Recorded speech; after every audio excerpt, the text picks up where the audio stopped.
안녕하세요. 하나님의 평강이 당신의 삶에 가득하기를 기도합니다.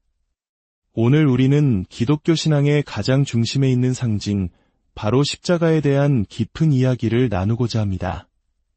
십자가는 단순한 나무 형상이 아닙니다. 그 안에는 인류의 역사와 각 개인의 삶을 뒤바꾼 거대한 사랑과 희생, 그리고 놀라운 능력의 비밀이 담겨 있습니다. 오늘 이 이야기가 당신의 마음에 깊은 울림을 준다면 하나님의 은혜를 더 많은 이들과 나누기 위해 구독과 공유로 함께해 주시길 부탁드립니다. 당신의 작은 실천이 누군가에게는 큰 희망의 메시지가 될 수 있습니다. 주님의 이름으로 당신을 축복합니다.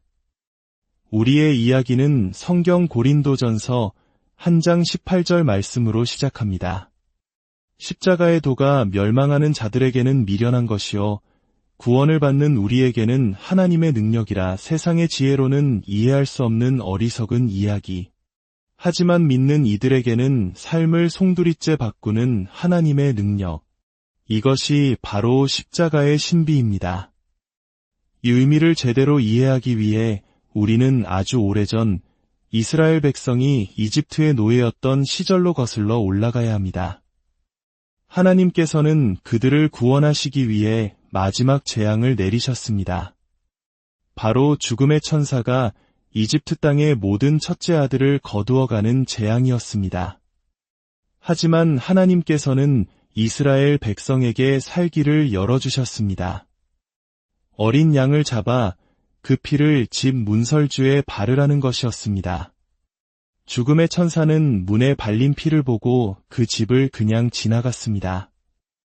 이를 유월절, 영어로는 패소버라고 합니다. 죽음이 넘어갔다는 뜻입니다. 십자가는 바로 유월절의 완성입니다.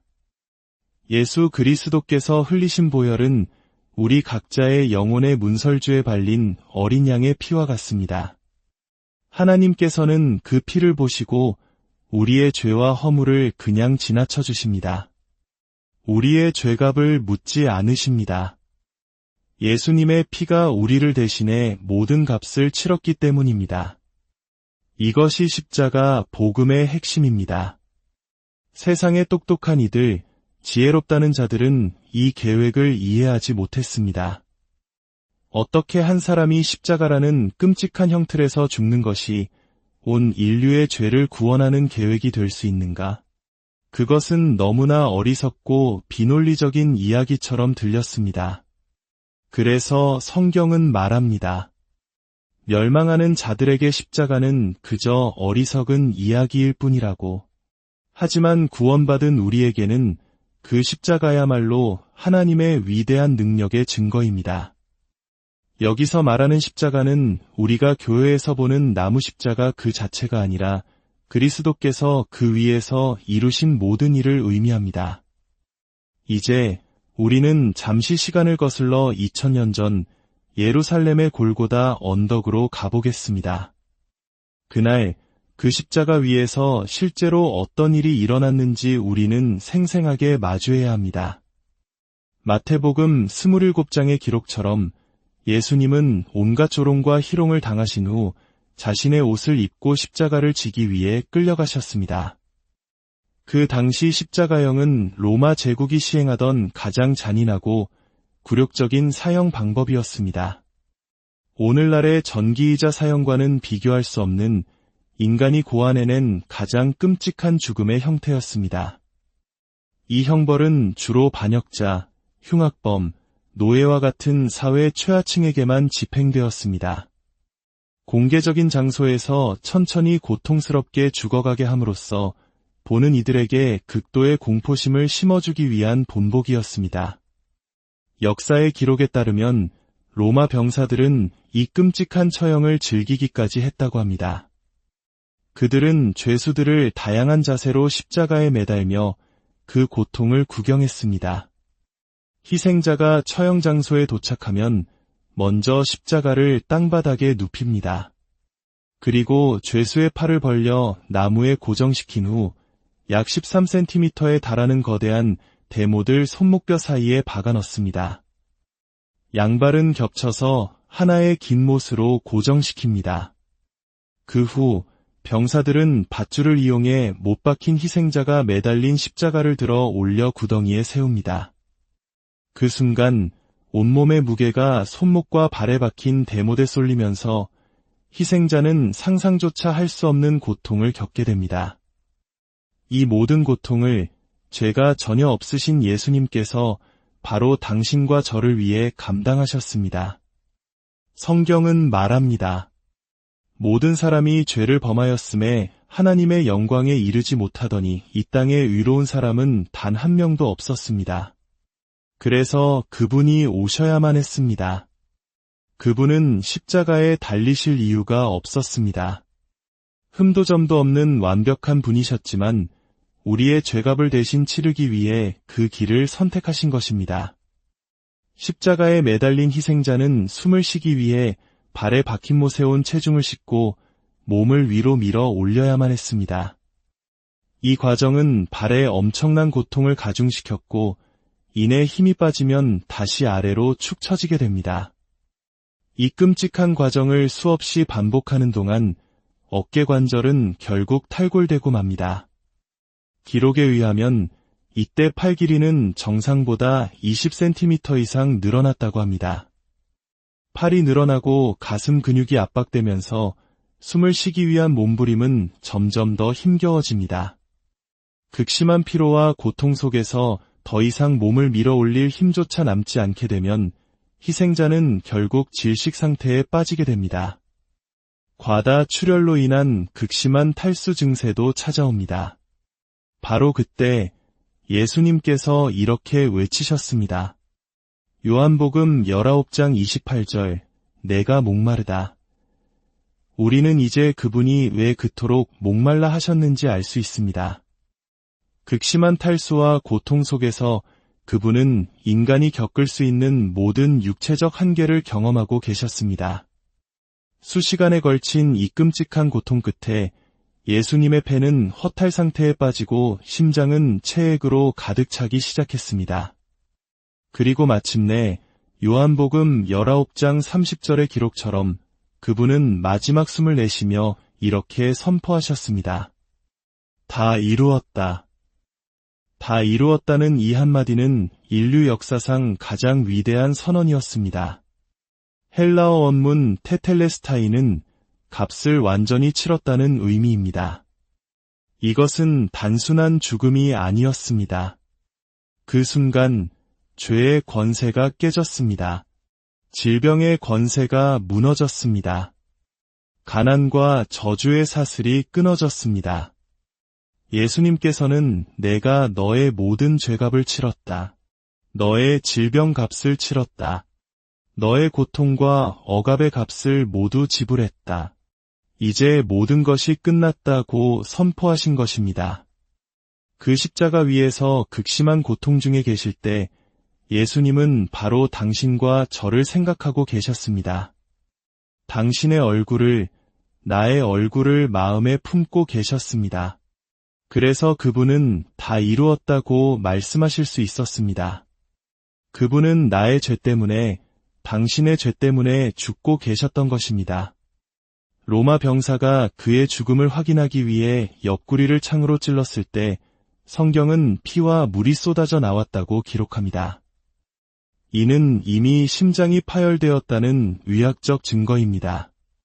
그 고통이 얼마나 극심했는지 짐작할 수 있습니다. 성경은 말합니다. 그가 채찍에 맞음으로 너희는 나음을 입었느니라. 그의 온 몸은 하나의 거대한 상처 덩어리였습니다. 가시 면류관이 그의 머리를 짓눌러 얼굴은 피로 범벅이 되었습니다. 바로 그 순간에도 그는 당신과 저를 마음에 품고 계셨습니다. 그렇다면 그 십자가 위에서 구체적으로 어떤 일이 일어난 것일까요? 그것은 바로 위대한 교환이었습니다. 원래 그 자리는 죄인인 당신과 내가 있어야 할 자리였습니다. 그러나 예수님께서 우리를 대신해 그 자리에 서심으로써 놀라운 교환이 일어났습니다. 첫째, 예수님은 우리가 용서받기 위해 상처를 입으셨습니다. 그가 채찍에 맞고 찔림으로써 우리는 죄 사함의 은혜를 받게 되었습니다. 이사야서 53장 5절은 말합니다.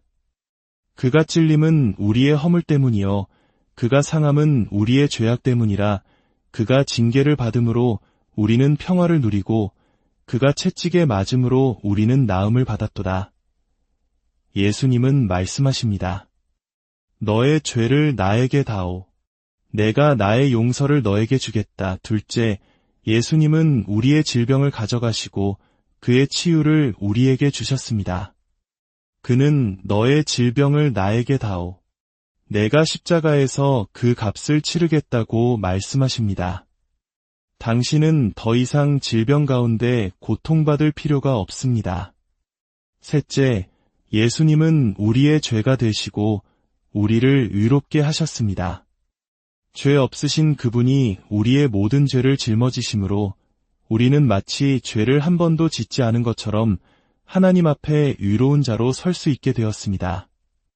넷째, 예수님은 우리의 저주를 짊어지시고 우리에게 그의 축복을 주셨습니다.